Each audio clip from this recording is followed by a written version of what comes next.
Recording on.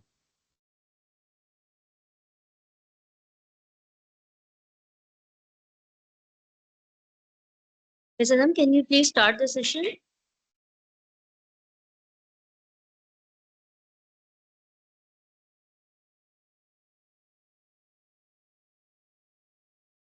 Assalamualaikum everyone. Am I audible? Yeah, you are audible. Yes. Okay. And my screen is visible as well. Yes, visible.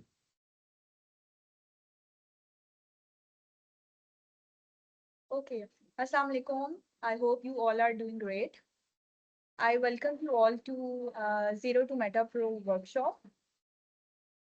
Do you know Meta ads are the fastest way to get in front of 2 billion people, and this is becoming one of the most trending digital skills. इसलिए digital skills academy ये skill आपके लिए लेकर आया है ताकि आप ये सीख सकें और एक्चुअली कन्वर्जन्स ला सकें अपने बिजनेसेस में. Let me give you a brief introduction about what Digital Skills Academy is. It is not a boring platform. It is basically a career launchpad where you learn, build, earn in days, not in years. So if you are a Gen Z professional, aspiring entrepreneur, or a mom who wants to make her comeback, this is your moment. We have 100% practical approach. We give a live instructor-led interactive and engaging learning sessions. And now let's meet our team, the backbone behind Digital Skills Academy's success. Mr. Farhan Aslam, our CEO, Samrina Kausar, our co-founder, Mr. Rehan Aslam, our business strategy and growth partner. Myself, Anam, talent acquisition specialist and strategic partner.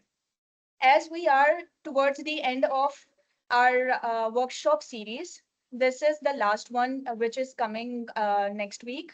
And if you want to keep yourself update regarding what Digital Skills Academy is planning, kindly visit our social media pages like LinkedIn or Facebook and Instagram. And without a further ado, I would like Ms. Ariba Harim to formally conduct the session.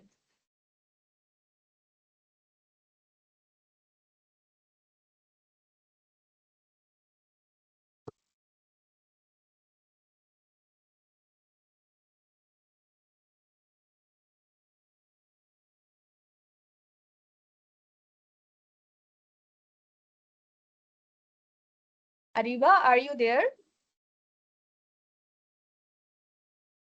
Can you hear me?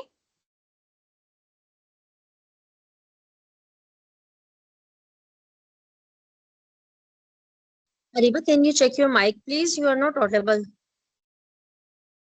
Hello, can you hear me now? Yes.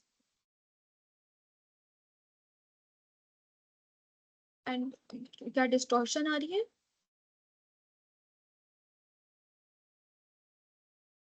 Hello. Yes. Yes, please continue, Miss Ariba. क्या मेरे बाप? Okay, thank you. जी जी, आपकी आवाज आ रही है. Continue.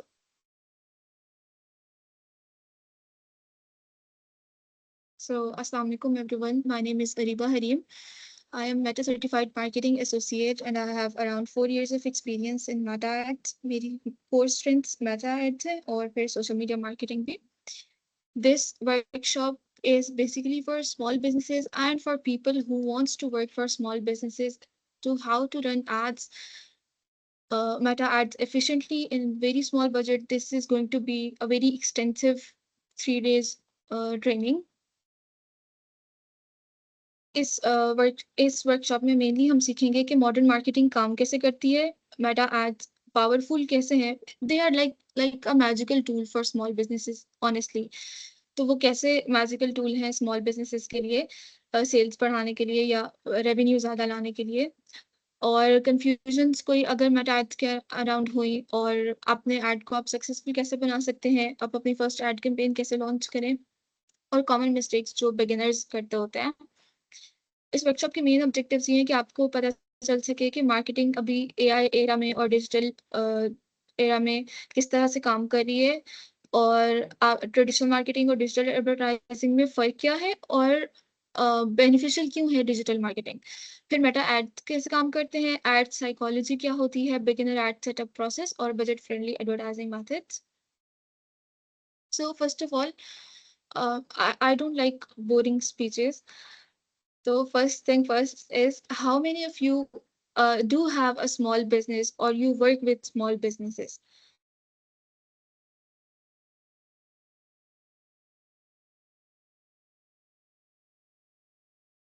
Hello?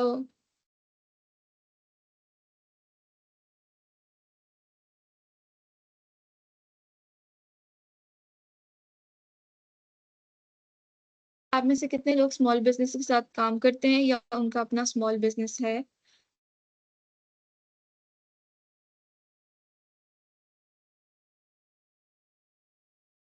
Okay. Maybe no one, तो maybe all are आपने कभी learners.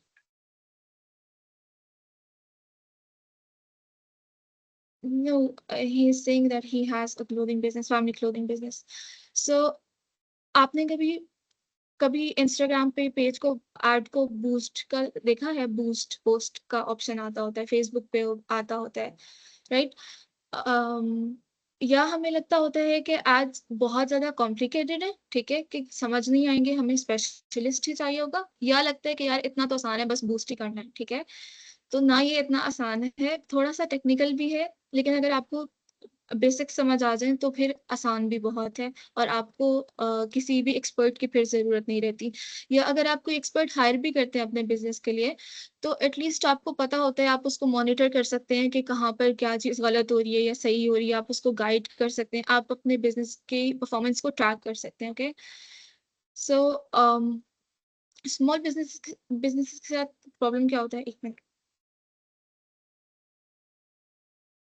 स्मॉल बिजनेस के साथ प्रॉब्लम क्या होता है कि उनको वो रेफरल्स के ऊपर वेट करते हैं, wait for customers to come naturally. Now I have a story here. मेरी अम्मा जब मैं छोटी होती थी तो वो मुल्तानी कढ़ाई का काम कराती होती थी कपड़ों के ऊपर, ठीक है। वो बहुत खूबसूरत कपड़े बनते होते थे और वो फैंसी होते थे, लेकिन वो हमारे ड्राइंग रूम में बस पड़े रहते थे, क्योंकि किसी को पता नहीं था कि मेरी अम्मा के पास वो काम वाले हैं। कभी कभी कोई फ्रेंड्स किसी ने ले लिए तो ऐसे करके। वहां पे प्रॉब्लम क्या थी कि मामा मार्केटिंग नहीं कर रही थी, या वो सेल्स नहीं कर रही थी, उनको सेलिंग नहीं आती थी और उनको मार्केटिंग नहीं आती थी। तो जब तक आप विजिबल नहीं होते हैं, जब तक आप अपने बिजनेस को मार्केट नहीं करते हैं, तो किसी को क्या पता कि आपने ड्राइंग रूम में क्या रखा हुआ है या आपकी दुकान पर क्या पड़ा हुआ है। इतने बिलियंस ऑफ पीपल में, इतने करोड़ ऑफ पीपल में, किसी को क्या पता, कोई आपके पास ही क्यों आएगा, वो उस बिजनेस के पास क्यों नहीं जाएगा जो उसको रोजाना नजर आ रहा होता है, ठीक है। फिर मार्केटिंग लगती है कि बहुत ज्यादा एक्सपेंसिव है, and it is expensive actually. जितना भी ट्रेडिशनल वे ऑफ मार्केटिंग है या नॉर्मल वे ऑफ मार्केटिंग है, इट इज क्वाइट एक्सपेंसिव।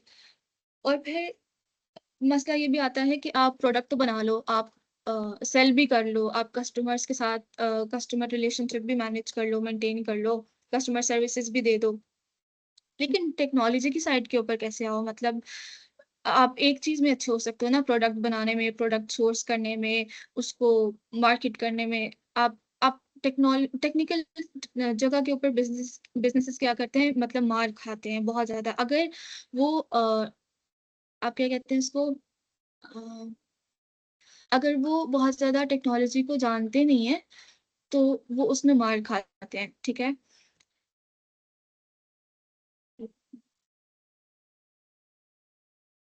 लेकिन अब मसला ये है कि आप मार्केटिंग को ऑप्शनल नहीं ले सकते बिल्कुल भी, क्योंकि अब आपकी जो कस्टमर बेस है वो जेन जी है, ठीक है, जेन अल्फा, जेन जी, ठीक है। उन्होंने ही अब आहिस्ता आहिस्ता ग्रो करके अडल्टहुड में जाना है, फिर उन्होंने बूढ़े होना है। अब आपका जो फ्यूचर है, आपका जो फ्यूचर क्लाइंटेल है, आपका जो फ्यूचर कस्टमर है, वो सारा बेस ही उस ऑडियंस के ऊपर करता है जो ऑनलाइन है, जो कॉन्स्टेंटली स्क्रोल कर रही है, जो कॉन्स्टेंटली ब्रांड्स का कंटेंट देख रही है, और रोजाना कंटेंट, हर सेकंड में कंटेंट आ रहा है, ठीक है। और बार बार विजिबिलिटी ब्रांड्स की आती है, बार बार एड्स देखते हैं, टीवी पे भी देखते हैं, जाते हुए बिल बोर्ड पर भी देखते हैं। फिर अपने इंस्टाग्राम पर भी ऐड आ गया, फिर फेसबुक पर भी ऐड आ गया, फिर फ्रेंड से सुन भी लिया कि उसने भी फलानी जगह से खाना खाया था, ठीक है। तो इतनी ज्यादा विजिबिलिटी उस ब्रांड की हो रही थी, तो वो उसके पास चले जाएंगे ना, जो ब्रांड ज्यादा विजिबल है, बस आपके कॉम्पिटिटर्स के पास जाएंगे अगर आप उस मार्केट के अंदर काम नहीं कर रहे होंगे। सो ट्रेडिशनल वे ऑफ मार्केटिंग में क्या होता था, न्यूज़पेपर होते थे, ठीक है, न्यूज़पेपर के अंदर एड्स होते थे, ये अभी भी काफी एक्सपेंसिव लगते हैं। न्यूज़पेपर्स का सारा बिजनेस एड सेलिंग के ऊपर चलता है, यानी ये लोगों को एड सेल करते हैं, कंपनीज को एड सेल करते हैं या गवर्नमेंट्स को एड सेल करते हैं, और उससे जो फंड आता है उससे इसकी प्रिंटिंग होती है, उससे इसके वर्कर्स का सारा खर्चा निकलता है, उससे इसके जो ओनर्स होते हैं वो प्रॉफिट कमाते हैं, ठीक है। न्यूज़पेपर सेल होकर प्रॉफिट नहीं कमाता, जैसे ये एक एड है। लेकिन आज के दौर में न्यूज़पेपर कौन पढ़ता है, वकील पढ़ते हैं, सिद्धांत पढ़ते हैं, और स्टॉक मार्केट में जो लोग काम कर रहे होते हैं वो पढ़ते हैं, दैट इज इट। इसके अलावा न्यूज़पेपर आज के दौर में कोई भी नहीं पढ़ता, आपको न्यूज़ सारी अपने इंस्टाग्राम पर मिल जाती है। फिर बिलबोर्ड के, अच्छा, न्यूज़पेपर के अंदर आपको ऐड लगाने में इट्स रियली एक्सपेंसिव, डिपेंड्स कि आपको कौन से वाले न्यूज़पेपर में आप लगा रहे हैं। Dawn is one of the most prime newspaper, but आपको एक एक इतने से कॉलम का ऐड चलाना है, इतने से कॉलम का ऐड लगाना है, या इतना बड़ा लगाना है, या फुल पेज का ऐड लगाना है, तो वो डिपेंड करता है इस लिहाज से, like this could be around 4 lakh rupees, 5 lakh rupees for this front page, half page, ठीक है। अब इस ऐड के लिए आपको मॉडल भी चाहिए, फोटोग्राफर भी चाहिए, उसके साथ एडिटर भी चाहिए, पोस्टर डिजाइनर भी चाहिए जो ये बना कर देगा, फिर प्रिंट में जाएगा और फिर ये प्रिंट होगा। इस सब के साथ ये कोई 7-8 लाख रुपए का आपका एक्सपेंस आ जाएगा स्मॉल बिजनेस के लिए, जो कि पॉसिबल नहीं है। आपका आपका टोटल सेल्स ही 7-8 लाख रुपए की होती है, उससे भी कम होती है जब आप स्मॉल बिजनेस होते हैं। इसके अलावा बिल बोर्ड्स, अब बिल बोर्ड्स के अंदर प्रॉब्लम क्या होती है कि आप अगर पाकिस्तान की ट्रैफिक देखेंगे, आई डोंट नो आप लोग कौन कौन सी सिटीज से हैं, लेकिन जैसे कराची है, लाहौर है, रावलपिंडी है, अब वहां पे क्या होता है कि ज्यादा ट्रैफिक क्या है, मोटरसाइकिलिस्ट हैं, रिक्शा वाले हैं, टैक्सी वाले हैं, ठीक है। तो आपकी जो आवाम है, जो एवरेज आपका हाउस होल्ड इनकम ही इतनी कम है उस थ्रेशोल्ड से कि आप उसको बिल बोर्ड पर दिखाते हैं जो मर्जी दिखाना है, उसकी बाइंग पावर ही नहीं है उतनी जो वो आपकी चीज खरीद सके। या खरीद भी लेगा तो ज्यादा से ज्यादा एक दफा खरीद लेगा सेव करके, 2 दफा खरीद लेगा, वो रिटेनर कस्टमर नहीं बन सकता आपका, ठीक है। वहां से हर बंदा गुजर रहा है, हर इनकम लेवल का बंदा गुजर रहा है, तो आपकी कोई टारगेटिंग तो नहीं है। अब बिलबोर्ड्स के अंदर क्या मसला आता है, बिलबोर्ड्स डिपेंड करते हैं कि अगर मेन हाईवे के ऊपर है, इस्लामाबाद एक्सप्रेस वे पे है, समझ लें, मेन स्क्वायर के ऊपर है, सदर के अंदर है, तो वो उतना ही ज्यादा एक्सपेंसिव है। फिर इसकी ड्यूरेशन होती है कि कितने मंथ के लिए, पर डे के हिसाब से, मंथ के हिसाब से करोड़ों में इसका वो रेंट चला जाता है। और इसके अंदर भी आपको पूरी एड कैंपेन प्लान करनी है, आपको मॉडल्स भी चाहिए होते हैं, आपको फोटोग्राफर्स भी चाहिए होते हैं, एडिटर्स वगैरह सारे जो प्लान करके दें, ठीक है। अब करोड़ों रुपए का एक्सपेंस जो है वो बिलियनर्स तो कर सकते हैं बिजनेसेस में, लेकिन स्मॉल बिजनेसेस तो नहीं कर सकते ना। इसी तरह से ये फ्लायर्स आते होते हैं, फ्लायर्स बहुत ज्यादा बेसिक ट्रेडिशनल मार्केटिंग का तरीकाकार है। अब इस तरह के फ्लायर्स में से, मतलब ये सबके घरों में आते हैं ना, तो आज तक कभी आपके साथ ऐसा हुआ कि आपने इस फ्लायर वाले को कॉल करके कही हो कि भाई शवरमा भेज दो? मुझे नहीं लगता, यानी मैंने अपनी जिंदगी में कभी ऐसा नहीं देखा कि जो फ्लायर मेरे घर आए। जरूरी नहीं है कि जो मैंने एक्सपीरियंस किया हो वो सबके साथ एक्सपीरियंस होता हो, लेकिन मेरा एक्सपीरियंस ये है कि फ्लायर आया हो तो कभी उसको नहीं कॉल करके हमने कहा कि भाई आप हमें ये चीज भेज दें, जबकि आप जो इंस्टाग्राम पर देख रहे होते हैं या आपके फ्रेंड्स आपको रिकमेंड करते हैं, फिर आप जाते हैं, उनका कंटेंट देखते हैं, स्कैम तो नहीं लग रहा, कमेंट्स में देखते हैं इसका टेस्ट कैसा था, वर्थ इट था कि नहीं था, और उसके बाद आप फिर ऑर्डर करते हैं या वहां पर जाते हैं, राइट। अब फ्लायर्स वाला तो जमाना रहा ही नहीं। फिर आ जाते हैं टीवी एड्स। टीवी एड्स के अंदर भी ये प्रॉब्लम आती है कि अगेन आपको मॉडल्स चाहिए, वीडियोग्राफर्स चाहिए, वीडियो एडिटर्स चाहिए, फिर आप प्राइम टाइम में लगवा रहे हैं, जैसे 8 से 9 बजे का ड्रामा होता है या 9 बजे से 10 बजे की मेन न्यूज होती है, उसके अंदर लगवा रहे हैं तो उतना ही एक्सपेंसिव होगा। फिर 1 सेकंड का ऐड है या 5 मिनट का ऐड है, इस ऐड ड्यूरेशन के ऊपर भी आपके चार्जेस डिपेंड करते हैं, ये भी करोड़ों के अंदर चला जाता है, ठीक है।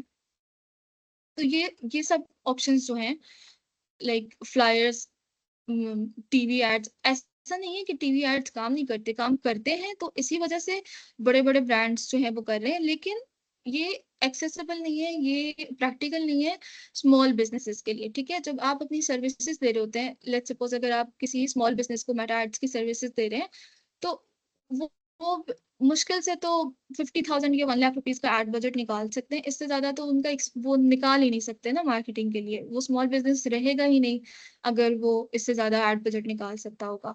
और आप बिजनेसेस मतलब बड़े करने में टाइम लगता है, ठीक है। अब आ जाते हैं इसमें प्रॉब्लम्स क्या आती है, राइट। हाई कॉस्ट होती है, एक्सपेंसिव प्रिंटिंग होती है, media buying cost. Media buying cost मतलब कि जो टाइम पीरियड है, जिस टाइम पीरियड के लिए आपने ऐड चलाना है, ठीक है। जब आप कहीं पे एड स्लॉट खरीदते हैं या एड पेज खरीदते हैं, उसको मीडिया बाइंग कॉस्ट कहते हैं। अपफ्रंट इन्वेस्टमेंट बहुत ज्यादा है।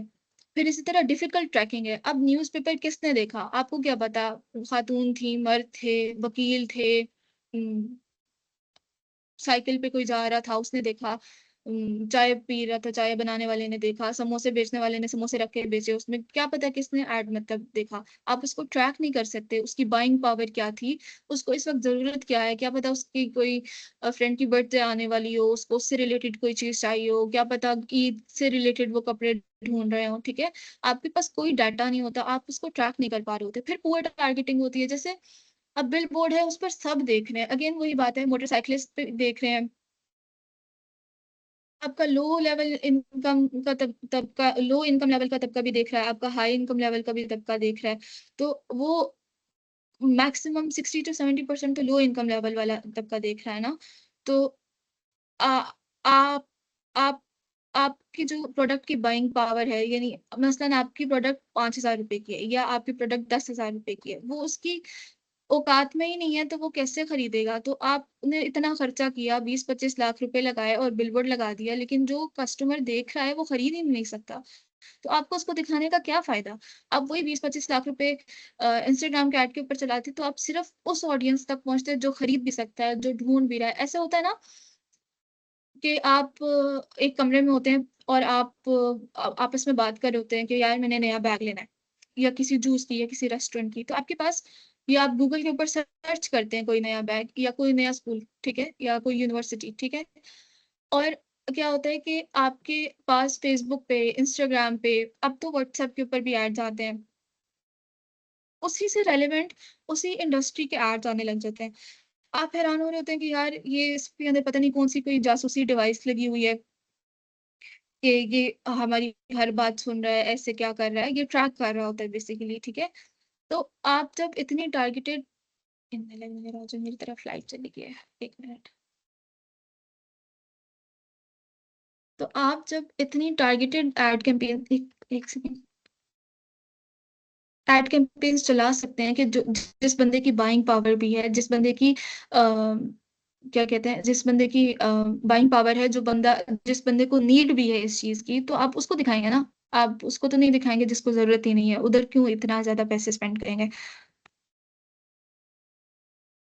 अब क्या होता है कि आपको इतने कम पैसों में रिजल्ट्स मिल रहे होते हैं, यानी literally you can sell your product for just ₹2, okay. तो जब आप ₹2 पर प्रोडक्ट सेल कर सकते हैं, तो आपको क्या जरूरत है कि आप 2 लाख रुपए या 2 करोड़ रुपए जाके बिलबोर्ड्स के ऊपर लगाएं, या फिर जो है इसके ऊपर लगाएं, क्या कहते हैं, टीवी एड्स के ऊपर लगाएं या न्यूज़पेपर एड्स के ऊपर लगाएं, ठीक है। फिर बेटर टारगेटिंग होती है, आप टारगेट कर सकते हो कि एज क्या है, जेंडर क्या है। फिर बजट्स फ्लेक्सिबल होते हैं, आप कम से कम 1,000 रुपए से भी शुरू कर सकते हो, इवन 500 रुपए से भी शुरू कर सकते हो, और ज्यादा से ज्यादा आप जितना मर्जी बजट बढ़ा लो, ठीक है। रियल टाइम डाटा आपको मिल रहा होता है, आपको एक एक सेकंड का पता चल रहा होता है कि हाँ भाई फलाने बंदे ने क्लिक किया है आपके पास, उसने इम्प्रेशन देखा है, और उसका डाटा मेटा के डाटा के अंदर भी सेव हो रहा होता है। तो वो आपका एड कैंपेन उसको आगे भी, मजीद भी जितनी एड कैंपेन्स चलाएंगे, तो वो भी नजर आ रहा होता है उसको। फिर फास्टर टेस्टिंग होती है, इजियर स्केलिंग होती है। आपने 2 दिन ऐड चला लिया, आपने देख लिया कि हाँ भाई ये काम कर रहा है, तो आप उसका बजट इंक्रीज कर दो, ड्यूरेशन इंक्रीज कर दो, स्केल हो गया। आपको किसी को कॉल नहीं करनी है, आपको कोई मजीद पैसे नहीं देने प्राइम टाइम में ऐड चलाने के लिए। अब टारगेटिंग के ऊपर आते हैं, तो आप टारगेटिंग कैसे कर सकते हैं।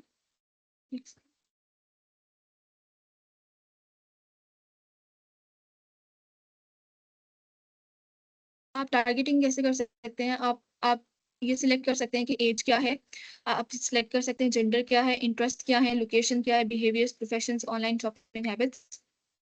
अब ये क्यों जरूरी है कि आप हमेशा कस्टमर बाइंग पर्सोना बनाते हैं? किसी भी बिजनेस के लिए कस्टमर बाइंग पर्सोना जरूरी होता है। जैसे ये डिजिटल स्किल्स एकेडमी है, तो इसका क्लाइंट या इसका कस्टमर बायर्स पर्सोना क्या होगा? किसी को पता है? Can someone tell me in chat?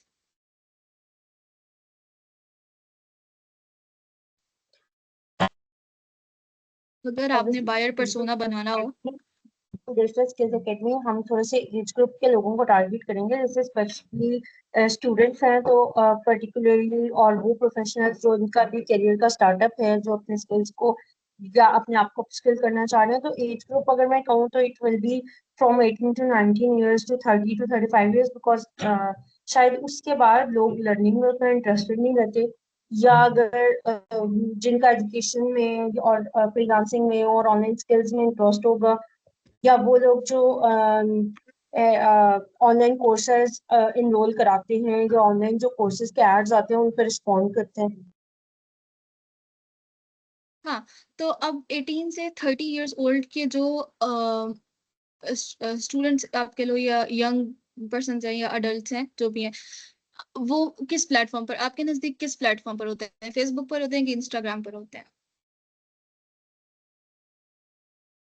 I think या दोनों यूट्यूब के पर होते Gen Z is Insta on पे होंगे। Instagram.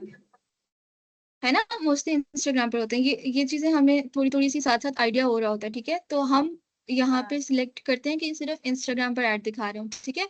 अब आप उनका इंटरेस्ट क्या लेते हैं, इंटरेस्ट के लेयर्स आप लगाते हैं। मसलन आप डिजिटल स्किल्स एकेडमी के लिए ऐड चला रहे हैं, तो आप उसकी इंटरेस्ट की लेयर लगाएंगे कि वो प्रोफेशनल डेवलपमेंट के अंदर इंटरेस्टेड है, ठीक है?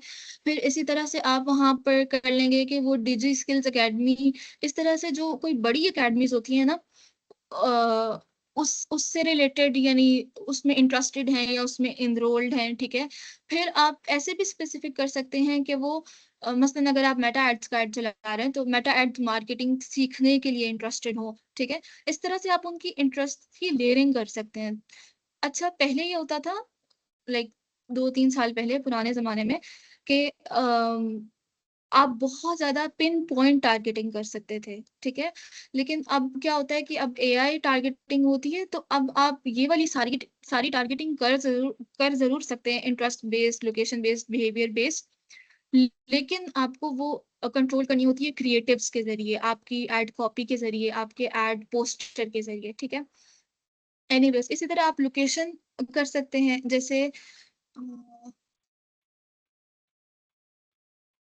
इस वक्त नहीं, सॉरी, जैसे कोई रेस्टोरेंट है, तो वो अ, मसलन वो पिंडी के अंदर है, सदर में, तो वो स्पेसिफिक लोकेशन करेगा सदर की, वेस्टेज की, आसपास की जो लोकेशंस हैं उसकी, ठीक है? उसको जरूरत नहीं है कि वो कराची की लोकेशन को टारगेट कर ऐड चलाएगी। नहीं, अगर उसका ऐड कराची और पिंडी दोनों जगहों पर दिख रहा हो, ठीक है, और उसका बजट अगर उसने 1 लाख रुपए लगाए थे मसलन, तो 50,000 रुपए का बजट कराची की ऑडियंस को दिखा रहा हो, 50,000 रुपए का बजट पिंडी की ऑडियंस को दिखा रहा हो, तो उसको नुकसान होगा ना, जब 50,000 का बजट ही पिंडी की ऑडियंस मतलब देख सके 1 लाख रुपीज से पूरे, तो वो ज्यादा कस्टमर बेस लेकर आएगी, ठीक है?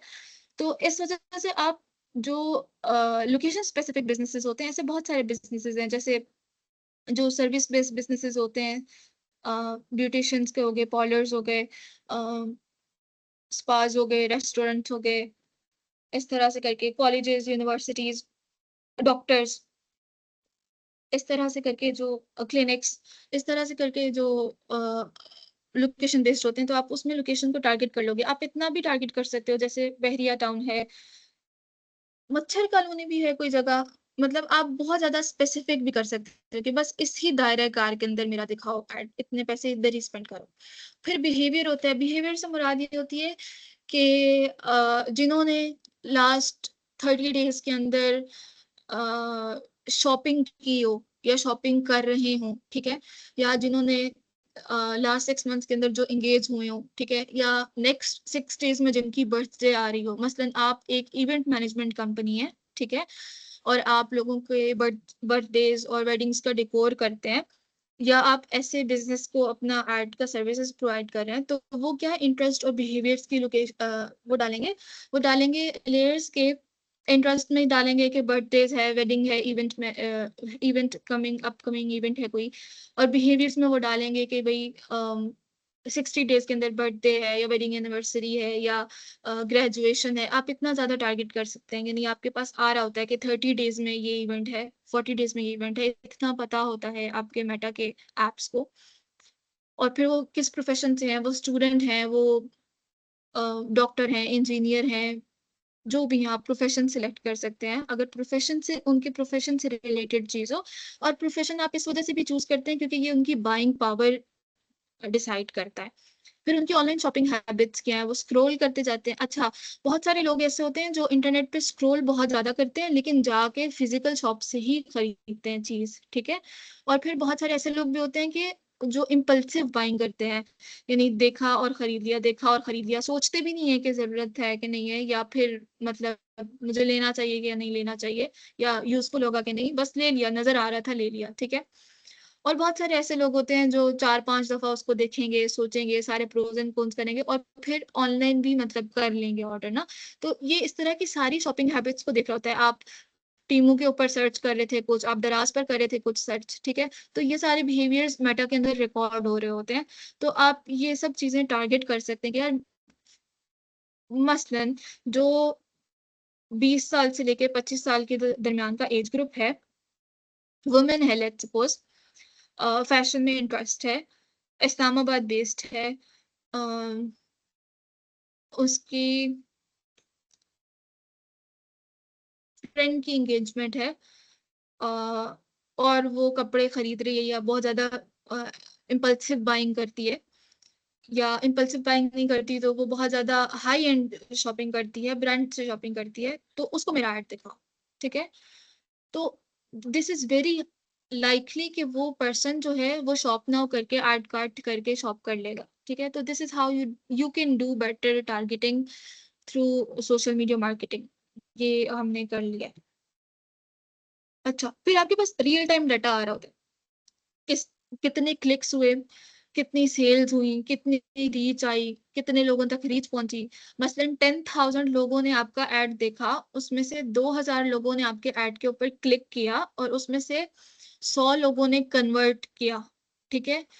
तो आपको पता चल रहा होता है कि अच्छा यार, मैं अगर 100 लोग इतने कॉस्ट के ऊपर, मसलन आपने 10,000 लोगों तक रीच करने के लिए 25,000 रुपए का बजट लगाया, उसमें से 100 सेल्स हुई आपकी, तो इसका मतलब ये है कि अगर आप 50,000 रुपए का बजट लगाएंगे तो 200 सेल्स हो जाएंगी, आप 1 लाख रुपए का बजट लगाएंगे तो 400 सेल्स हो जाएंगी। तो आप मेजर कर सकते हैं, आप बहुत कैलकुलेट कर सकते हैं कि यार इतना बजट लगाना है और ये सेल्स हो जाएंगी। थोड़ा सा टेस्टिंग फेज, थोड़ा सा ऐसा पीरियड होता है जिसमें थोड़ी मुश्किल होती है, लेकिन आप एक दफा टेस्टिंग कर लेते हैं कंप्लीट, तो फिर आप को बहुत आसानी हो जाती है कॉस्ट पर रिजल्ट निकालने में। और फिर आपको पता है यार बस इतना बजट लगाना है, मैंने इतने पे कैंपेन चलानी है और मैं इतने सेल्स हो जाना है, इतना रेवेन्यू आ जाना है।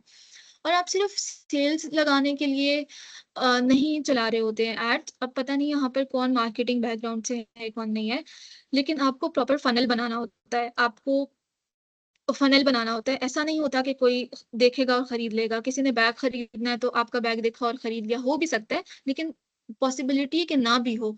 तो उसके लिए आपको पहले उसको ट्रैफिक एड्स दिखाने होते हैं, सिर्फ अपना नाम, अपना ब्रांड की पहचान, उसको पहचान कराने के लिए। जैसे हम बच्चों को लेटर्स की पहचान कराते हैं तो वो उनको रिकॉग्नाइज कर सकते हैं कि यार ये डी है, ये वी है, ठीक है।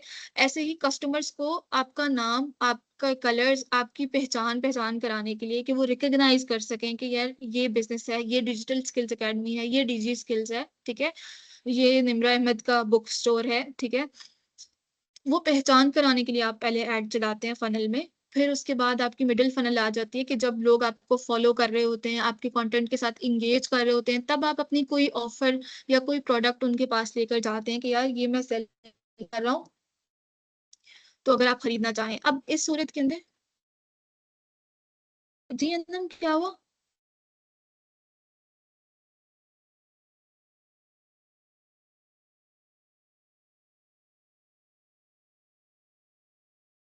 I have a question, Hari. Is it a जी, good जी। time to ask? हाँ, श्योर। अच्छा, आप जिस तरह अभी बता रहे हो कि आपको फनल अप्रोच करना पड़ता है, ठीक है? तो फिर इसी में ही आप अपना ऑब्जेक्टिव भी सिलेक्ट कर पाते हैं कि आइदर आप अपना एड फॉर एंगेजमेंट चलाना चाह रहे हैं, फॉर अवेयरनेस बिल्कुल। चलाना चाह रहे हैं, ट्रैफिक के लिए चलाना चाह रहे हैं, लीड्स के लिए चलाना चाह रहे हैं, या सेल के लिए चलाना चाह रहे हैं, या ये वाला जो हम अपना ऑब्जेक्टिव है, ये हम थोड़ा सा इसके बाद हम उसको सेलेक्ट करते हैं। इसका क्या पैरामीटर होता है? आप काइंडली ये प्लीज बताइएगा। बिल्कुल।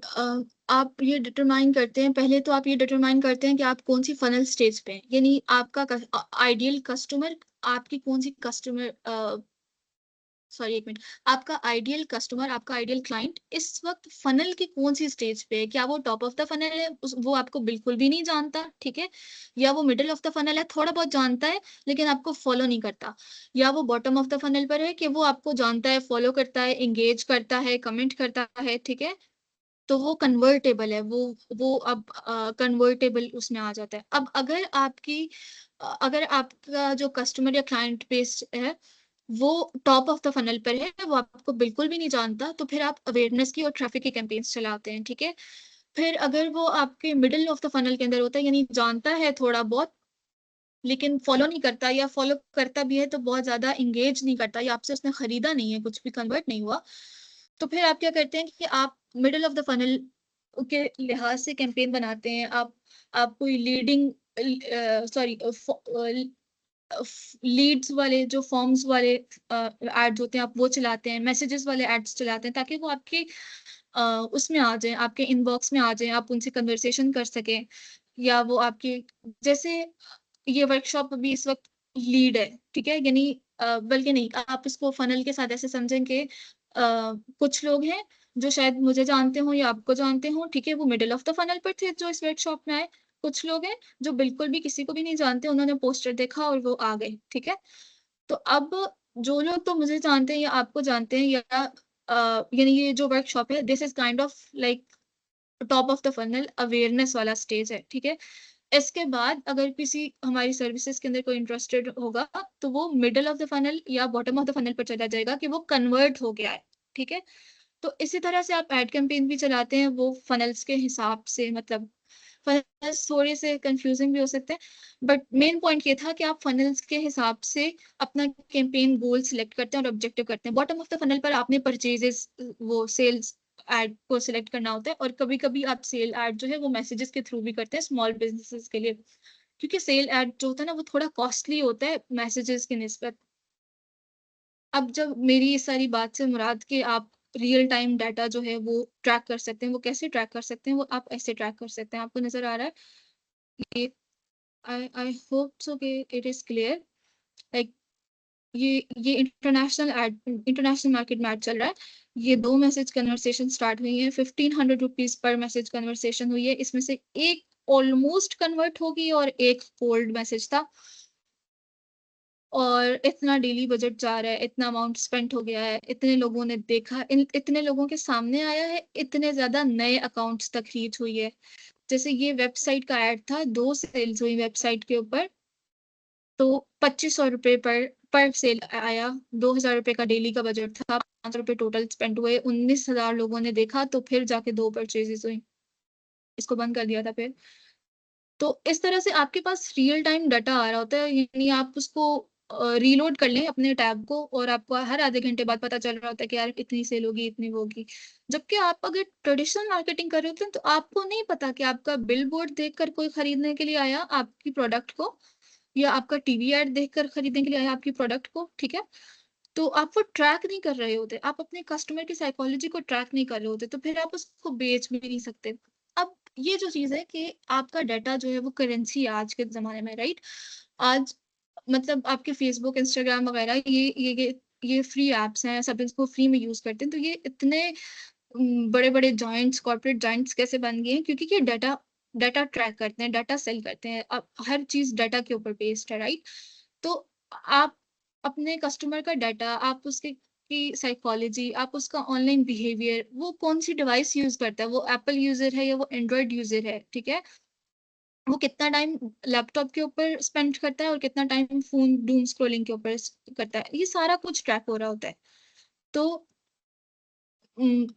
ये जो डाटा है, इस डाटा को मद्देनजर रखकर आप अपनी कैंपेन्स जो होती हैं, अपने क्रिएटिव और कैंपेन्स जो होती हैं, वो आप उससे रिलेटेड ही बनाते हैं, ठीक है। तो द मेन थिंग इज कि ट्रेडिशनल एड्स बहुत एक्सपेंसिव होते हैं, लैक्स और करोड़ों में चला जाता है। मेटा एड्स बहुत बजट फ्रेंडली होते हैं, यू कैन गो फॉर, अगर आप इस बैक वाले पे जाओ तो this ad was for service based business, event management का था। 88 रुपीज पर मैसेज कन्वर्सेशन हमारे कॉस्ट आई, और इसमें से 3 आपके इवेंट्स जो हैं वो बुक हुए थे। One was 25,000 rupees, one was 35,000 rupees and one was 15,000 rupees. Total around 60 to 70,000 rupees का रेवेन्यू हो गया। कितने पैसों में? 1600 रुपए में, ठीक है। तो यानी आप 1600 रुपए में आपने 3 इवेंट बुक कर लिए, इतना ये बजट फ्रेंडली है। जबकि यहाँ पर आपको कितना ज्यादा खर्चा करना पड़ा था बिल बोर्ड्स के लिए, सारी टीम्स को बनाने के लिए, सारा कुछ करने के लिए, वो सारा आपका यहाँ पे कट आउट हो जाता है, ठीक है। ये आप खुद भी कर सकते हो और आप किसी को हेल्प भी कर सकते हो, लेकिन वो इतने पैसे नहीं आपके स्पेंड होंगे जितने आपके बिल बोर्ड्स पे या टीवी पर एडवर्टाइजमेंट कराने के होंगे। ट्रेडिशनल एड्स जो है वो हार्ड टू मेजर होते हैं, आप उनको मेजर कर ही नहीं सकते। मेटा एड्स जो होते हैं रियल टाइम एनालिटिक्स दे रहे होते हैं। फिर ट्रेडिशनल एड्स में ब्रॉडर ऑडियंस होती है, कोई भी देख रहा है, हर कोई देख रहा है। तो मेटा एड्स के अंदर प्रीसाइज टारगेटिंग होती है, सिर्फ वो बंदा देख रहा है जो आपका आइडियल कस्टमर है, आइडियल क्लाइंट है। आप उसके अंदर फीड कर देते हैं कि भाई इसी को दिखाओ और किसी को नहीं दिखाओ, और वो ऐसे ही करता है। फिर स्लो चेंजेस है, मसलन आपने एक बिल बोर्ड बनाया, ठीक है, उसके ऊपर कोई टाइपो का मिस्टेक हो गया, तो अब आप क्या करेंगे? आप उसको उतरवाएंगे? आपने इतने जो पैसे खर्च किए थे वो अलग लगे, फिर अब आपको दोबारा कैंपेन करनी पड़ रही है, ठीक है। या उसके अंदर कोई कलरिंग का इशू आ गया या कुछ भी कलर ग्रिड का इशू आ गया। ऑन द अदर हैंड इसमें आप फॉरन एडिट कर सकते हो कैंपेन। आपका कोई टाइपिंग का इशू है, अगर आपको बजट बढ़ाना है या बजट कम करना है या ड्यूरेशन बढ़ानी है, ज्यादा दिन चलाना है या कम दिन चलाना है, सारा कुछ आप साथ साथ एडिट कर सकते हो, साथ साथ पब्लिश कर सकते हो। इसमें बहुत ज्यादा हाई रिस्क है। इसमें फ्लेक्सिबल टेस्टिंग होती है कि आप टेस्ट कर सकते हो कि यार ये काम कर रहा है या नहीं कर रहा। काम कर रहा है तो आप उसको मजीद स्केल कर लेते हो, मजीद बजट ऐड कर देते हो, और नहीं काम कर रहा तो बंद कर देते हो। लिमिटेड इंटरेक्शन होता है, आपके आपके कस्टमर के साथ कोई इंटरेक्शन नहीं है तो वो ट्रस्ट लेवल बिल्ड नहीं होता। जबकि यहाँ पर आपकी डायरेक्ट एंगेजमेंट होती है, आपका कस्टमर आपके डीएम्स में है, आप उससे बात कर रहे हैं, आप उसकी टोन को समझ रहे हैं, वो आपका जो कस्टमर सर्विसेज का एक्सपीरियंस है उसको एक्सपीरियंस कर रहा है, उसकी एंगेजमेंट है आपके साथ। अगर आपको सोर्स का पता हो तो सोर्स का कितना ज्यादा कितनी ज्यादा उसकी ट्रस्ट वर्दी और कितनी उसकी स्ट्रॉन्ग कम्युनिटी है। ऐसे दीना की कम्युनिटी बहुत स्ट्रॉन्ग है, निम्र अहमद की कम्युनिटी बहुत स्ट्रॉन्ग है, डायरेक्ट एंगेजमेंट है कम्युनिटीज के आपस में। तो इस तरह से करके ज्यादातर पर्सनल ब्रांड्स, लेकिन ऐसे बिजनेसेस भी होते हैं जिनकी कम्युनिटीज बहुत स्ट्रॉन्ग होती हैं। मैं आपको एक और दिखाती हूँ दिस, एक सेकेंड।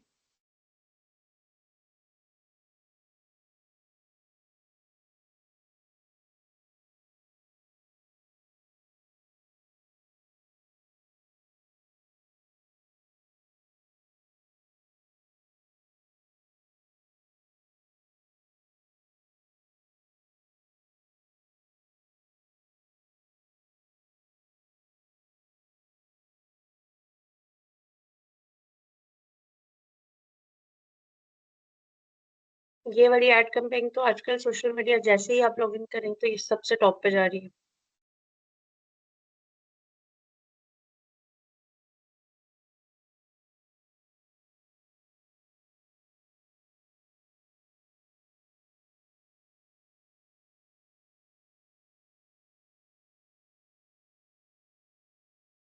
आवाज कट गई।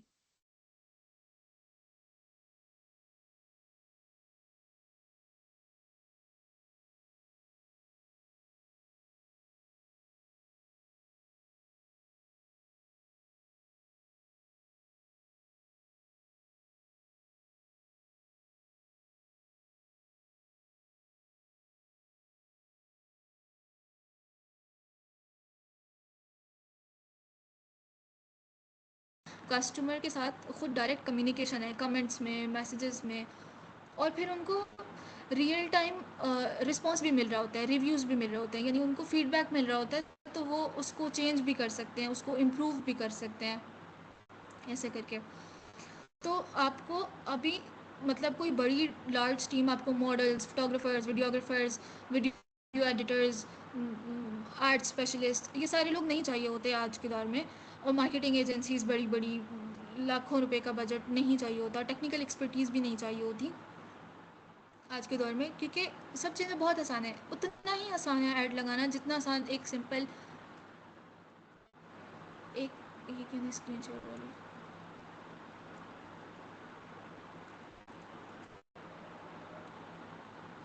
उतना ही आसान है जितना आसान है एक सिंपल फेसबुक के ऊपर स्टोरी लगाना या पोस्ट लगाना। बस आपको टूल की समझ होनी चाहिए, आपको कस्टमर साइकोलॉजी की समझ होनी चाहिए, और आपको टेस्ट मतलब टूल को यूज़ करना आना चाहिए। तो अरीबा, लेट्स आपका टेक अ स्क्रीन शेयर नहीं हो मिनट। रहा। आपका कोई क्वेश्चन है? आपका स्क्रीन शेयर नहीं हो रहा।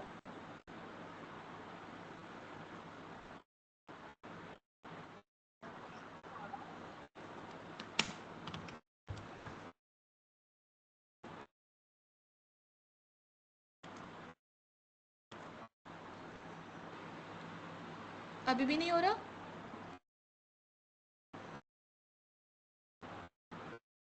अभी भी शो नहीं हो रहा, अब हो रहा है। ओके, और कोई क्वेश्चन? नहीं कैरी अभी ऑन, तक कुछ थैंक यू। समझ आई है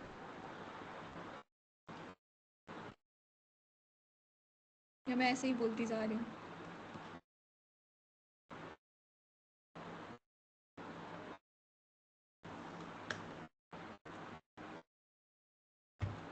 ओके, लेट्स मूव ऑन। तो मेटा एड्स क्या है? मेटा एड्स बेसिकली फेसबुक और इंस्टाग्राम एडवर्टाइजिंग है, यानी हम टीवी पे और बिल बोर्ड्स पर नहीं ऐड चला रहे, हम फेसबुक पे और इंस्टाग्राम के प्लेटफॉर्म पर ऐड चला रहे होते हैं।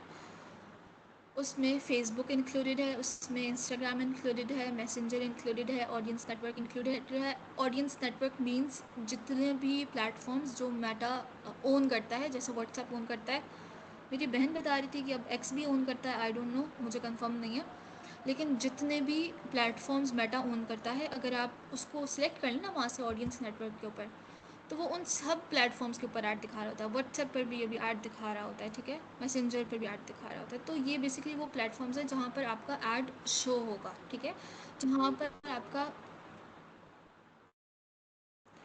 पर आपका क्लाइंटेल होगा, कस्टमर बेस होगा, ठीक है, और वहाँ पर आपका ऐड शो होगा। ये आपको डिटरमाइन करना होता है कि कहाँ पे मतलब आपका आइडियल कस्टमर है, क्लाइंट है, आपको बायर पर्सोना बनाना होता है, और वहाँ पर आप लाइक उस प्लेटफॉर्म के ऊपर आप ऐड अपना चलाते हैं। यानी कि जैसे अभी हमने एकेडमी का देखा था, तो हमें पता चला कि 20 ईयर्स से लेके 30 ईयर्स तक की ऑडियंस फ़िलहाल जो प्रोफेशनल डेवलपमेंट के अंदर इंटरेस्टेड हो, वो आपको कहाँ पे मिलेगी? वो आपको लिंक्डइन और इंस्टाग्राम के ऊपर मिलेगी। फेसबुक के ऊपर प्रोबेबिलिटी ना मिले, ठीक है। फेसबुक के ऊपर जो मेरी अम्मा के एज ग्रुप के लोग होते हैं ना, वो होते हैं, या अब्बा जी के एज ग्रुप के लोग होते हैं, और उनको उर्दू में कंटेंट चाहिए होता है और लंबी लंबी तहरीरें चाहिए होती हैं, वो वाली ऑडियंस आपको फेसबुक के ऊपर मिलेगी, और थोड़ी सी ओल्डर जनरेशन। और व्हाट्सएप के ऊपर तो आपको सारे मिलेंगे, और व्हाट्सएप पर आपको मिक्स्ड ऑडियंस, यानी अगर आपको क्वालिटी ऑडियंस चाहिए तो वो आपको इंस्टाग्राम पर मिलेगी, फेसबुक पर आपको मिक्स्ड मिलेगी, व्हाट्सएप पर भी आपको मिक्स्ड मिलेगी, और ऑडियंस नेटवर्क डिपेंड करता है। तो आप क्या करते हैं, बिजनेसेस क्या करते हैं, यानी वो मेटा एड्स को यूज़ करते हैं लीड्स लेने के लिए। लीड्स से मुराद लोगों को कन्वर्सेशन स्टार्ट करने के लिए, ताकि वो उनको कन्वर्ट कर सकें अपने क्लाइंट में या कस्टमर में। सेल्स जनरेट करने के लिए, generating for messages, direct awareness build करने के लिए, यानी लोगों को पहचान कराने के लिए कि यार हमारा बिज़नेस एग्जिस्ट करता है या हम एग्जिस्ट करते हैं, ठीक है, ताकि वो अब अवेयरनेस से मुराद किसी भी बिज़नेस के लिए अवेयरनेस क्यों ज़रूरी होती है। मसलन आपने शैम्पू खरीदा है, आप ग्रोसरीज के लिए गए हैं, और आपने जाते साथ लेट्स सपोज सनसिल्क का शैम्पू उठाया या लोरियल का शैम्पू उठाया। आपने क्यों उठाया? आप मोस्ट प्रोबेबली उसको सोचेंगे भी नहीं, उसकी वजह क्या होती है। हो सकता है उसके साथ कोई बहुत अच्छा शैम्पू पड़ा हो जिसका नाम आपने ना सुना हो, आप उसके इंग्रेडिएंट्स ना पढ़ें, आप उसको सर्च ना करें, लेकिन वो आपके लिए बेस्ट हो, आपकी स्किन, आपके हेयर रूटीन के लिए। लेकिन आपने क्यों लोरियल का या सनसिल्क का उठाया? क्योंकि जब आप घर से निकले थे तो आपको बिलबोर्ड के ऊपर सनसिल्क का ऐड नज़र आया था, फिर आपको टीवी के ऊपर ऐड नज़र आया था, फिर आपके पास इंस्टाग्राम के ऊपर ऐड आया था, तो आपके दिमाग ने ऑटोमेटिकली रिकग्नाइज सनसिल्क को किया। वो एक मूवी थी तारे ज़मीन पर, राइट? उसमें उस बच्चे को, पता नहीं किसी ने देखी है कि नहीं देखी, उसमें उस बच्चे को ना रिकग्निशन में इशू होता था। मैं बेसिकली ये समझाना चाह रही हूँ कि आप अपने बिज़नेस की अवेयरनेस इसलिए क्रिएट करते हैं ताकि इतने सारे बिजनेसेस में, इतनी सारी शैम्पू मार्केट में, इतने सारे क्लोथिंग बिजनेसेस में आपका बिजनेस कस्टमर रिकग्नाइज कर सके। वो रिकग्नाइज कर सकेगा आपको तो वो आपके साथ ट्रस्ट बिल्ड करेगा, तो वो आपके साथ इंगेज करेगा, तो वो आपका पक्का कस्टमर, लॉयल कस्टमर बनेगा और सिर्फ आप ही से ख़रीदेगा, आपके कॉम्पिटिटर के पास नहीं जाएगा। ठीक है, इसलिए अवेयरनेस बिल्ड करनी ज़रूरी होती है और आप मेटा एड्स को यूज़ कर सकते हैं अवेयरनेस बिल्ड करने के लिए, वेबसाइट ट्रैफिक ड्राइव करने के लिए ये काम करता है, सेल्स के लिए भी काम करता है। आप अपने ऑनलाइन स्टोर के ऊपर ट्रैफिक को ड्राइव करते हो, या फिर ब्लॉग्स में बहुत ज़्यादा काम करता है। जब आपने ऐड लगाए होते हैं अपने वेबसाइट, ब्लॉग के तौर पर आप चला रहे होते हैं।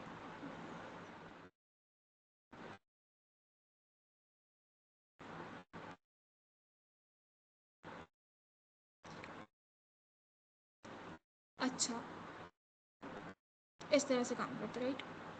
अब एड्स मैनेजर स्टार्टिंग के अंदर इट लुक्स वेरी कंफ्यूजिंग और लगता है कि आपके पैसे ये शायद ज़ाया हो जाए अगर आपने लगाया हो। मसलन अभी जो हमने थोड़ी देर पहले एक सेशन देखा था, उसमें 2500 रुपये एक ऐड के आए हुए थे। बहुत ज़्यादा प्राइसिंग लग रही होती है ना, तो लगता है कि पैसे ज़ाया हो जाएंगे, या बहुत सारे बटन्स हैं, या बहुत ज़्यादा टेक्निकल है।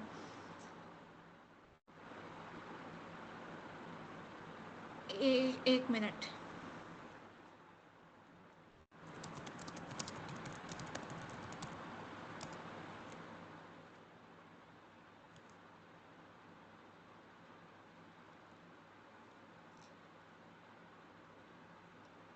कंफ्यूजन हो जाती है। मैं आपको ऐड मैनेजर के ऊपर लेके जाती हूँ।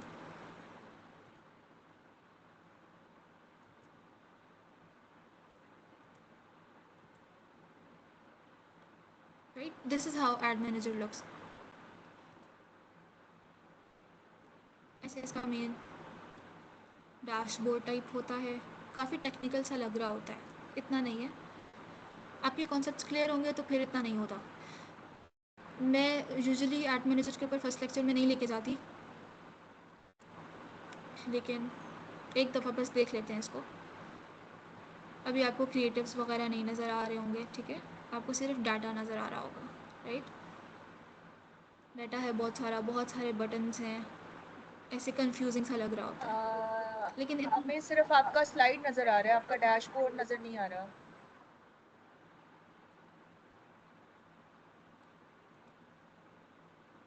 एक मिनट, सॉरी।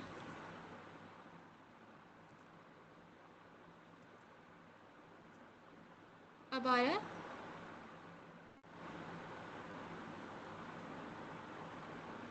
अब आ रहा है डैशबोर्ड नज़र? जी आ रहे हैं sir. This is how it looks. Main overview Yes, इसका yes. ऐसे होता है। यहाँ पर आपका ओवरव्यू आ रहा होता है कि कितनी कैंपेन्स चल रही हैं, कितने क्लिक्स हुए हैं।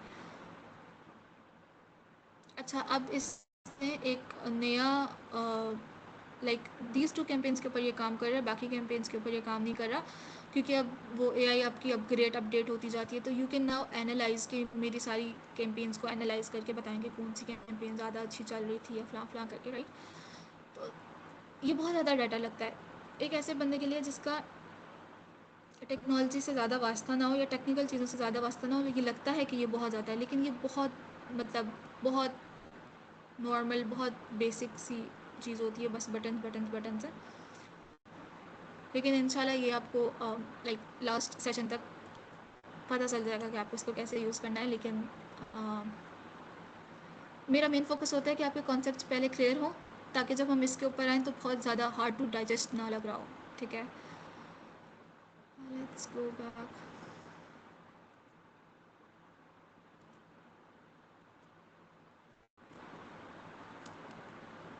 तो ads are not like that much technical, मुझे वहाँ नहीं लेके जाना चाहिए था आपको पहले.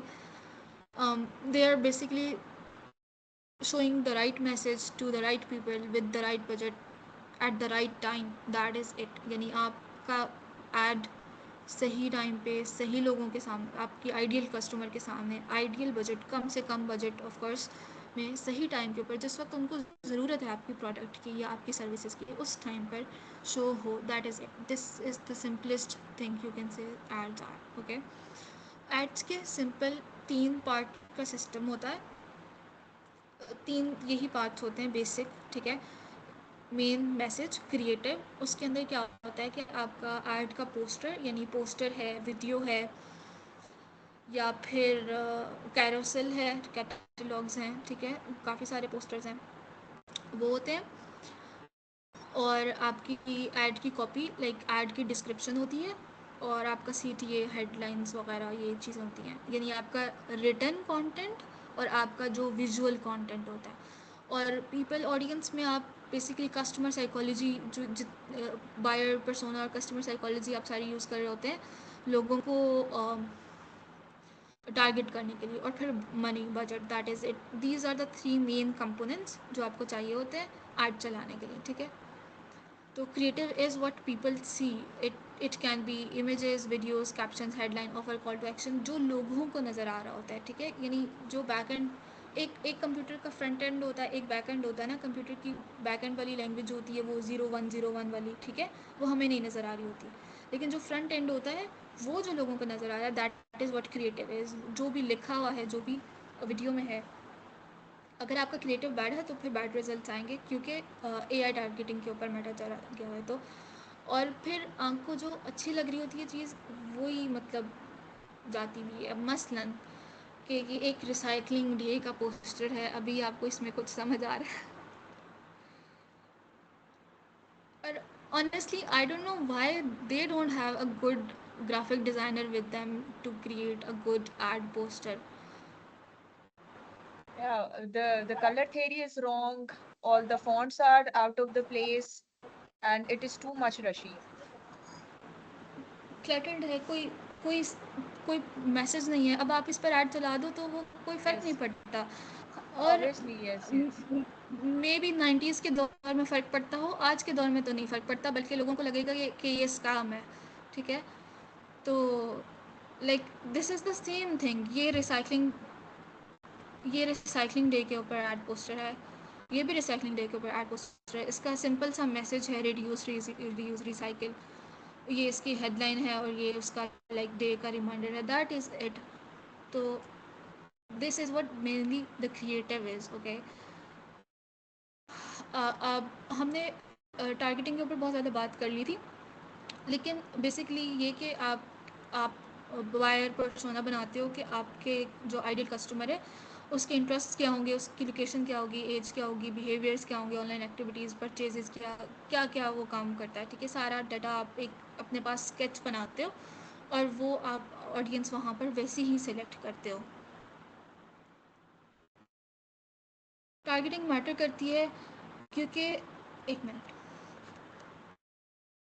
अगर मसलन अभी हमने जो न्यूज़पेपर वाला ऐड देखा था, न्यूज़पेपर के ऐड में हमने देखा गोल्डन पर्ल ब्यूटी क्रीम का ऐड था वो, ठीक है. अब मैंने अपनी लाइफ में, शायद बचपन में मैं न्यूज़पेपर पढ़ती होंगी, लेकिन मैंने अपनी लाइफ में न्यूज़पेपर पढ़ते हुए सिर्फ लॉयर्स को देखा है, ठीक है. उसके अलावा मैंने किसी को नहीं देखा. अब वकीलों का कोई ताल्लुक नहीं है गोल्डन पर्ल ब्यूटी क्रीम से, ठीक है. तो वो वेस्ट हो रहा है, वो टारगेट ऑडियंस नहीं है.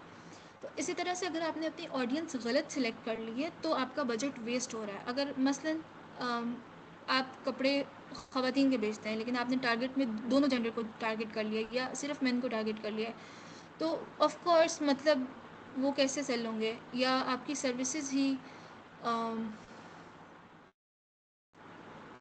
आप बेस्ड कराची में है लेकिन आपने टारगेट लाहौर को कर लिया है, तो आप नहीं सेल कर सकते, अपने स्टोर के ऊपर ट्रैफिक नहीं लेकर आ सकते.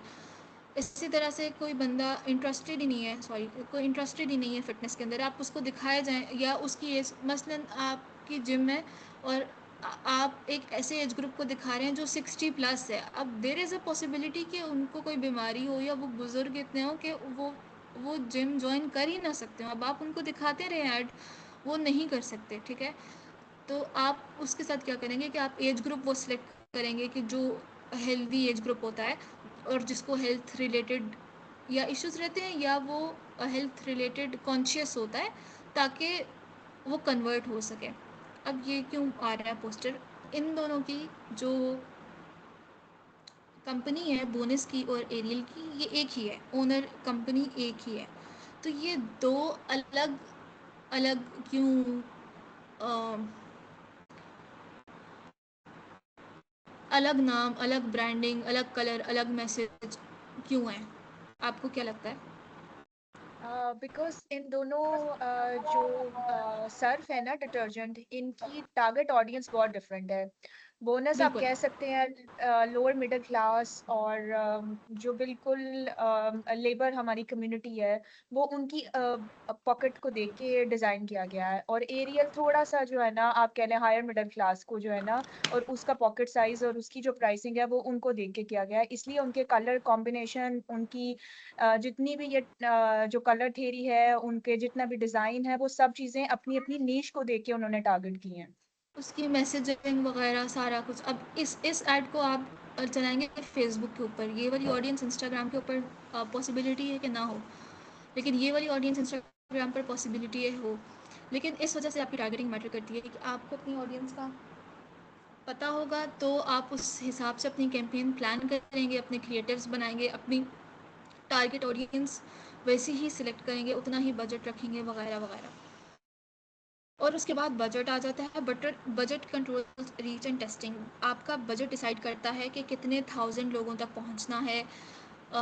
मेरा बेसिकली काम कैसे कर रहे होते हैं कि आपने बजट लगा दिया, क्रिएटिव लगा दिया, ठीक है, तो वो देखता है कि कौन सा यूज़र है, कौन सा बंदा है जो मेरे पास इस वक्त मौजूद है या मेरा ऐप या प्लेटफॉर्म यूज़ कर रहा है, जो इस ऐड के ऊपर जल्दी क्लिक करेगा या जल्दी इसका जो कॉल टू एक्शन है उसको परस्यू करेगा, ठीक है। और उतना ज़्यादा, यानी कोई जितना लाइकली टू क्लिक होता है उस ऐड के ऊपर, उतना ज़्यादा कम कॉस्ट आती है, और कोई जितना ज़्यादा अनलाइकली टू क्लिक होता है या मुश्किल से उस ऐड के ऊपर वो रिज़ल्ट दे, उतना ज़्यादा हाई कॉस्ट आ रही होती है, ठीक है। तो बिगिनर रूल बेसिक है, स्टार्ट स्मॉल। इंटरनेशनल मार्केट में $5 तो नहीं, टेस्टिंग फेज के लिए आप $5 कर सकते हैं, कम से कम $10 पर डे का होता है। 3 to 5 डेज़ में आपके पास रिजल्ट आ जाते हैं, आपको पता चल जाता है आपका रिजल्ट आ रहा है कि नहीं आ रहा, और फिर आप उसको स्केल कर लें या बंद कर लें। और पाकिस्तान की मार्केट में आप you can start from 500 rupees per day, even you can start from 300 rupees per day, और आप उसको 7 डेज़ के लिए चलाओ। 2 से 3 दिनों में आपको पता चल जाता है कि आपके पास मैसेजेस आ रहे हैं, रेलिवेंट मैसेजेस आ रहे हैं या स्पैम मैसेजेस आ रहे हैं, या आपकी सेल्स हो रही हैं या नहीं हो रही हैं। सेल के अंदर 300 रुपीज़ पर डे नहीं होता, उसके लिए आपको ज़्यादा 3000 मिनिमम पर डे कर लो आप ऐसे। लेकिन जो जैसे अवेयरनेस की कैंपेन्स हैं, लीड की कैंपेन्स हैं, मैसेजेस की कैंपेन्स हैं, वो आप आराम से 300 रुपीज़ पर डे के हिसाब से चला सकते हो, मिनिमम $1 पर डे के हिसाब से चला सकते हो पाकिस्तान के अंदर, और वो आपको रिजल्ट देती हैं।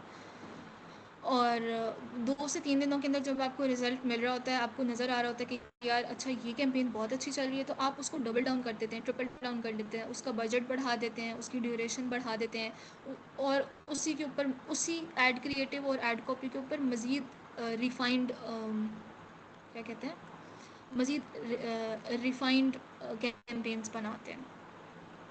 और ज़्यादा पैसों का मतलब ज़्यादा अच्छे रिजल्ट्स नहीं है। आपका क्रिएटिव, आपकी ऑफ़र, आपकी टारगेट ऑडियंस और आपका टेस्टिंग फेज़, ये सब चीज़ें डिटरमाइन करता है कि आपका बजट भी उतना ही अच्छा परफॉर्म करे।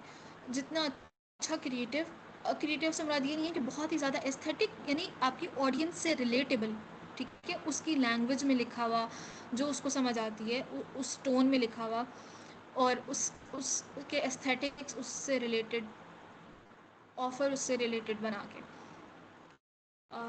या बिगिनर है अगर आप, तो आप 15% ऑफ योर मार्केटिंग बजट जो होता है ना, वो कर सकते हैं। स्मॉल बिजनेस है आपका, तो आप 5000 to 15000 रुपीज़ टेस्टिंग फेज के लिए रख सकते हैं for first initial 5 to 7 days minimum at least. और स्केलिंग फेज में आप 20 to 50,000 रुपीज़ पर जा सकते हैं पर कैंपेन या पर ad set. This is just for the basic budgeting thing. बाकी तो आप जितना मर्जी बजट लगा लो, बजट की कोई वो कैप नहीं है उसमें। तो मेटा की कैंपेन स्ट्रक्चर क्या होती है? इसके अंदर 3 लेयर्स होते हैं। Number 1 is campaign, where you determine your goal. What do you need? Do you need more messages? Do you need more sales? Do you need more clicks, more followers, more engagement on post, something? तो यहाँ पर आप select करते हो अपने गोल के हिसाब से, अपने फनल के हिसाब से कि मुझे क्या कैंपेन ऑब्जेक्टिव चूज़ करना है। This is the first layer, ठीक है। फिर आता है आपका एड सेट।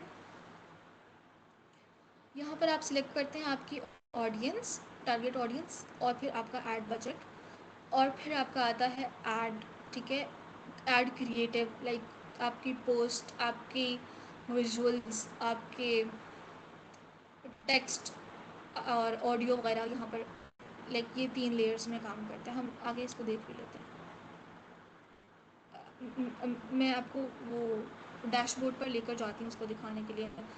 मसलन अगर कोई रेस्टोरेंट है तो उसकी कैंपेन गोल क्या है कि ज़्यादा से ज़्यादा कस्टमर्स उसके रेस्टोरेंट के ऊपर आएँ, ठीक है। तो ये ऑब्जेक्टिव है। इसका मतलब ये है कि ज़्यादा से ज़्यादा लोग उसके रेस्टोरेंट में आए। इससे मुराद ये है कि ज़्यादा से ज़्यादा लोग उसको पहचानेंगे तो वो आएंगे, और उन लोकेशन में, मसलन इस्लामाबाद में F8 में, तो वो उसके आसपास की ऑडियंस को टारगेट करेगा या हाई एंड ऑडियंस को टारगेट करेगा। फिर एड सेट में आप कस्टमर टाइप सेलेक्ट करते हो, फैमिलीज़ हैं, स्टूडेंट्स हैं, ऑफिस वर्कर्स हैं। फिर आप इनका एज ग्रुप, जेंडर, इनकी बाइंग पावर, इनका प्रोफेशन वगैरह सेलेक्ट करते हो। फिर ऐड आ जाता है एक्चुअल फूड ऑफ़र। आपकी जो ऑफ़र है, लाइक आपका कोई डिस्काउंट चल रहा है, कोई स्पेशल चीज़ चल रही है, कोई डिज़र्ट ऑफ़र। अच्छा, इसमें एक चीज़ और भी है कि ऐड आप कभी भी ऐसे नहीं चलाते कि बस चला दिया और लोगों ने ख़रीद लिया। आपको ऐड को हमेशा ऐसे बनाना पड़ता है कि कोई इम्पल्सिव चीज़ होती है, जैसे कोई डिस्काउंट, कोई सेल, ठीक है, कोई by one get one offer. आपको इस तरह से साइकोलॉजिकल वो उसको यूज़ करना होता है। अब हम एड मैनेजर के ऊपर जाते हैं।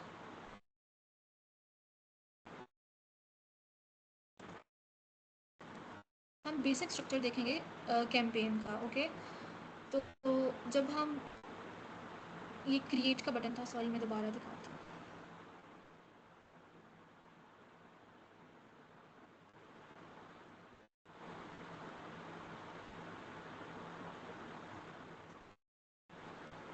यहाँ पर ऑप्शन आ रहा होता है ये क्रिएट, ठीक है। ये फर्स्ट थिंग फर्स्ट है is create a new campaign. Screen show हो रही है ना?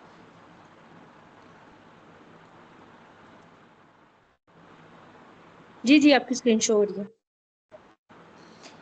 तो ये आपके पास 7 ऑब्जेक्टिव्स आते हैं, 7 कैंपेन गोल्स आते हैं। आप अपनी मार्केटिंग फनल के हिसाब से सिलेक्ट करते हो, डिटरमाइन करते हो कि आपका कौन सा गोल है। आप इनके ऊपर क्लिक करते हैं तो आपके पास ये इधर शो हो रहा होता है कि ये किसके लिए अच्छा है। मसलन अवेयरनेस का गोल ज़्यादा से ज़्यादा अकाउंट्स तक रीच के लिए अच्छा है, ज़्यादा वीडियो व्यूज़ ला कर दे सकता है, ब्रांड अवेयरनेस के लिए अच्छा है।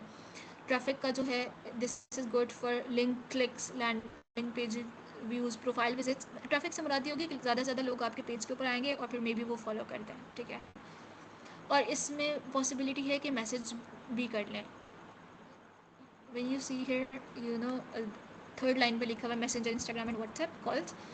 तो पॉसिबिलिटी ये भी होती है कि आप उसमें ट्रैफिक में वो सिलेक्ट करते हैं कि मैसेज आए, ट्रैफिक में मुझे मैसेज आए मेरे पेज के ऊपर, ठीक है। और ट्रैफिक जो होता है ये सबसे लो कॉस्ट कैंपेन होती है। अगर आपके पास मैसेजेस ट्रैफिक की कैंपेन से आ रहे हैं ना, तो मतलब आपकी लॉटरी लग गई, क्योंकि ये 2 रुपये 3 रुपये के हिसाब से पर मैसेज आपके पास लेकर आ रहा होता है, ठीक है।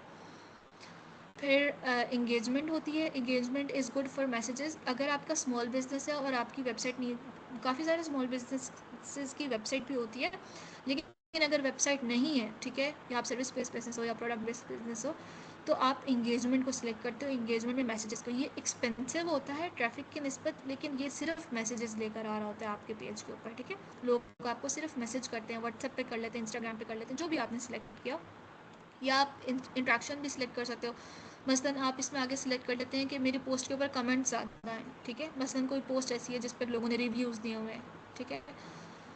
तो फिर लीड्स का है, वेबसाइट और इंस्टेंट फॉर्म्स, मैसेंजर के ऊपर मैसेजेस भी आ रहे होते हैं लीड से भी, और कन्वर्जन्स भी हो रही होती हैं, फॉर्म की सबमिशंस हो रही होती हैं वेबसाइट्स पर लेकर जाने के लिए लोगों के लिए। App promotions is basically for जब आपने कोई ऐप प्रमोट करना होता है, मसलन जैसे इन ड्राइव का ऐड आता है या येंगो का ऐड आता है, तो वो बेसिकली क्यों आ रहा होता है कि आप उसके ऊपर क्लिक करते हैं तो वो आपको गूगल प्ले स्टोर या एप्पल स्टोर के ऊपर ले जाता है कि आप यहाँ से ऐप इंस्टॉल कर लें, ठीक है। अब वो सेल नहीं हो रही है, वो सर्विस बेस्ड बिजनेस है, ठीक है, लेकिन वो आपकी ऐप की उसके लिए ये दो चीज़ें करता है। आपके ऐप इवेंट्स को ट्रैक करता है। इवेंट्स से मुराद ये कि कोई बंदा आया और उसने साइन अप किया तो दिस इज़ वन इवेंट, ठीक है। आपके ऐप पर रजिस्ट्रेशन की तो दिस इज़ वन इवेंट। किसी ने आपके ऐप के ऊपर जाकर अकाउंट बनाया तो this is also one event. किसी ने आपके ऐप के ऊपर जाके कोई वीडियो देखी, जैसे निम्रा अहमद ने अभी वो एक प्लेटफॉर्म बनाया मावी, या मसलन नेटफ्लिक्स है तो आपने जाके कोई उस पर सीरीज़ देखी है तो वो सीरीज़ आपका देखना जो है वो इवेंट है। या आपने उसके ऊपर कोई सीरीज़ प्लेलिस्ट में सेव कर दी है तो वो सेव करना इवेंट है। तो ये इवेंट को ट्रैक कर रहा होता है, यानी आप गोल ही ये सिलेक्ट करते हो इवेंट्स के अंदर कि भाई ज़्यादा से ज़्यादा फ़लानी सीरीज़ को देखा जाए, ठीक है, या ज़्यादा से ज़्यादा जो सेव्स हैं ना वो देखे जाए, ठीक है। और सेल्स का है, ये कन्वर्जन्स है बेसिकली, कैटलॉग सेल्स वगैरह, इसमें भी लोगों को आप मैसेजेस और व्हाट्सएप पर ला सकते हो, लेकिन सेल्स के ऑप्शन में आपके पास वेबसाइट होनी ज़रूरी है, और ये ऑप्शन आपका सबसे ज़्यादा एक्सपेंसिव ऑप्शन होता है। लेकिन अगर आपकी मार्केटिंग अच्छी हो, सॉलिड ब्रांडिंग हो और कम्युनिटी स्ट्रॉन्ग हो, बेशक छोटी हो, 2000 फॉलोवर्स हो, लेकिन बहुत स्ट्रॉन्ग कम्युनिटी हो जो हाईली इंगेजिंग हो, तो आप सेल्स के लिए चले जाओ, अच्छा परफॉर्म करता है। ये डायरेक्ट आपको बता रहा होता है कि यार 2 परचेजेस हुई हैं, 3 परचेजेस हुई हैं वेबसाइट से। फिर ये भी ट्रैक कर रहा होता है कि कितने ऐड टू कार्ट हुए हैं, कितने लोग आपकी वेबसाइट के ऊपर गए थे, उन्होंने कौन सा पेज सिलेक्ट किया था, कितने सेशंस किस पेज पर रहे, ठीक है। तो वो सारी चीज़ें ट्रैक कर रहे होते हैं। अब मसलन हम एक ट्रैफिक की कैंपेन को सिलेक्ट कर लेते हैं। मैं सिर्फ दिखा रही हूँ इस वक्त, ये ऐसे ही है कि जैसे आप क्या कहूँ मैं अब आपको, जैसे आप ग्राफिक डिज़ाइनिंग कर रहे होते हैं तो एक सॉफ्टवेयर है, सॉफ्टवेयर के टूल्स हैं, यानी आपके कलर वगैरह सारा कुछ टूल्स हैं बेसिकली, फ़ॉन्ट्स वगैरह, वो टूल्स यूज़ करना इज़ वन थिंग, और फिर आपकी जो इनर इंसाइट होती है या इनर आई होती है या डिज़ाइन इंस्पिरेशंस होते हैं, कलर साइकोलॉजी को यूज़ करना इज़ अनदर थिंग। सिमिलरली आपको मेटा आर्ट मैनेजर को यूज़ करना इज़ समथिंग एल्स, टूल को समझना अंडरस्टैंड करना इज़ समथिंग एल्स। जैसे कोई आप पोस्ट लगाते हैं इंस्टाग्राम पर, वो लगाना इज़ समथिंग एल्स, लेकिन जो कंटेंट क्रिएशन होती है, जो मार्केटिंग होती है, that is all something else, okay. तो जो एड क्रिएटिव है वो कैसे बनाते हैं, उसकी साइकोलॉजी क्या होगी, उसके अंदर आप लिखो किस तरह से, ये सारी चीज़ें हम सेकंड सेशन के अंदर कवर करेंगे। अभी हम सिर्फ इसको बेसिक टूल को देख रहे हैं कि ये दिखता कैसे है, ठीक है, ताकि ये कोई ओवरवेलमिंग चीज़ ना लगे। तो ट्रैफिक कैंपेन के अंदर जब हम आगे जाते हैं, हम मैनुअल सेटअप में जा रहे हैं, ये आपको बहुत ज़्यादा कहेगा कि इसमें Ariba, traffic you campaign need में to आप, wrap it up. Sorry, We are left with 5 minutes. You need to wrap it up. Okay, तो फिर हम रोक लेते हैं इसको यहाँ पर, हम इसको कल यहाँ से रिज्यूम कर लेंगे। ट्रैफिक कैंपेन के अंदर या अवेयरनेस कैंपेन के अंदर अगर आप दिस मीन्स कि आप ऑटोमेटिकली कैंपेन चला लें, ठीक है, उसमें बहुत सारी सेटिंग ना खुद से आती है, एआई ने सिलेक्ट किया होता है, ये आप कर सकते हैं अगर आपको सिर्फ फॉलोअर्स या अवेयरनेस चाहिए, this is very useful for that, ठीक है। लेकिन अगर आपको थोड़े से जैसे मैसेजेस चाहिए, थोड़ी सी टेक्निकल चीज़ आती है, तो फिर आप मैनुअली ट्रैफिक कैंपेन में जाएंगे, ठीक है।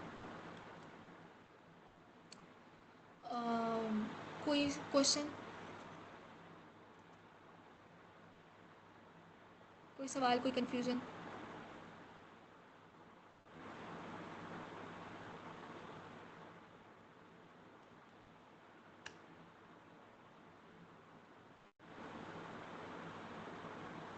क्या वो ऑनलाइन क्लासेस की तरह आप वो स्पीकर बंद करके कहीं और गए हैं सारे?